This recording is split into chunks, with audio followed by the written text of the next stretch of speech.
Dari Anas radhiyallahu anhu beliau berkata, Rasulullah SAW bersabda, "Ad-du'a bainal adhani wal iqamati la yurad." Doa di antara azan dan iqamah itu tidak akan ditolak.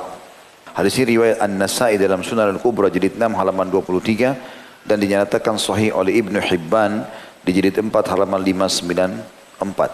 Ya. Dan ini juga dinilai sahih oleh Syekh Albani rahimahumullah. Hadis ini tentu yang perlu kita garis bawahi teman-teman sekalian, terutama bagi teman-teman pengurus masjid, ya. Atau antum juga yang bukan pengurus tapi memang sudah mulai punya jadwal untuk ke masjid, atau memang minimal memang dasarnya dia merasa butuh dengan Allah Subhanahu wa taala, ada hajat-hajat yang dia mau sampaikan, jangan sia-siakan antara azan dan iqamah. Bagi Anda pengurus masjid jangan buru-buru iqamahnya.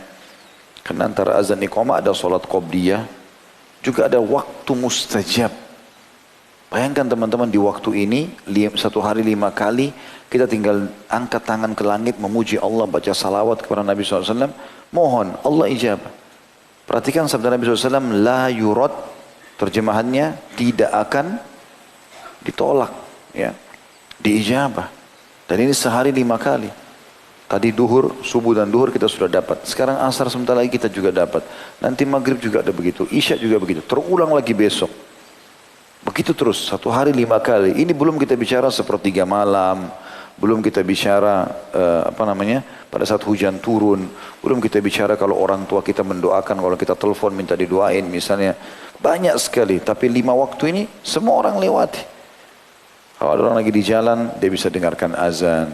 Kalau ada lagi orang di mana, bahkan sebagian ulama mengatakan kalau misal di zaman kita sekarang kan kita dengarkan azan mungkin dalam perjalanan di radio misalnya, atau handphone kita bunyi.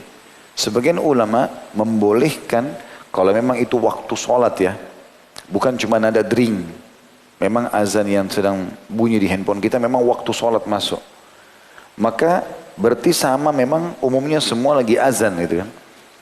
Berarti kalau selesai azan itu masuk dalam waktu yang mustajab, walaupun kita tidak dekat masjid, lagi jauh, misalnya lagi musafir di jalan gitu kan.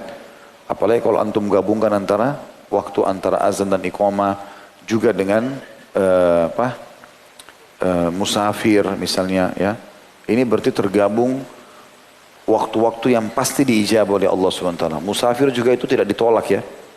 Dalam sebuah riwayat yang sahih yang lain dikatakan Nabi SAW bersabda, doa bagi orang yang sedang puasa dan musafir tidak ditolak atau tidak tertolak. Maka kalau lagi safar, di pesawat, di bus, di kereta, luangkan waktu. Duduk, tidak usah peduli dengan orang sekitar kita. Angkat tangan, puji Allah, Alhamdulillah minimal, lalu salawat pada Nabi SAW, wassalatu wassalamu ala Rasulillah, lalu sampaikan hajat kita. Kalau bukan dalam sholat, pakai saja bahasa Indonesia. Kalau di luar sholat, ya Allah, ampunilah aku, maafkanlah ya Allah. Aku tidak tahu harus mengucapkan kalimat apa lagi, tapi tergeraknya tanganku untuk mengangkat tangan ke langit, lisanku untuk mengucapkan doa ini, tentu engkau menginginkan sesuatu. Maka la haula wa la quwata illa billah. Saya tidak pernah tahu apa yang harus saya lakukan ya Allah. Maka mudahkan aku memohon apa yang kira-kira menurut kamu engkau layak untuk memilikinya. Kalau kita ucapkan saja doa, rutinkan. Karena itu pasti diijabah. Saya pernah bahasakan pendapat para ulama. Kita berdoa dalam kondisi lagi sehat, lagi kuat, lagi nikmat melimpah, harta banyak, pasangan tidak masalah, anak juga lagi baik. Itu kalau kita berdoa pada saat itu, justru itu penyebab doa kita diterima kalau kita lagi ada masalah nanti. Makanya Nabi SAW bersabda dalam sebuah hadis, kenali Tuhanmu kalau kau lagi senang, dia akan kenali kau pada saat kau lagi susah. Nanti kalau kita sakit, bangkrut, diganggu orang, diancam segala macam, itu akan, kalau kita berdoa diijabah. Karena pada saat kita lagi senang, kita berdoa kepada Allah. Biasanya orang tidak mau berdoa kalau lagi senang. Dia lagi rekreasi ke puncak, lagi ke Bandung, lagi enak-enak sama keluarganya. Enggak ada pikirannya doa. Padahal dalam perjalanan kan musafir. Berdoa kebaikan. Gitu. Bahkan cenderung kepada kemaksiatan biasanya. Padahal dia sedang melimpah nikmat Allah pada dia. Gitu. Saran saya teman-teman, kalaupun safar, rekreasi keluarga, jangan ketinggalan sholat malam.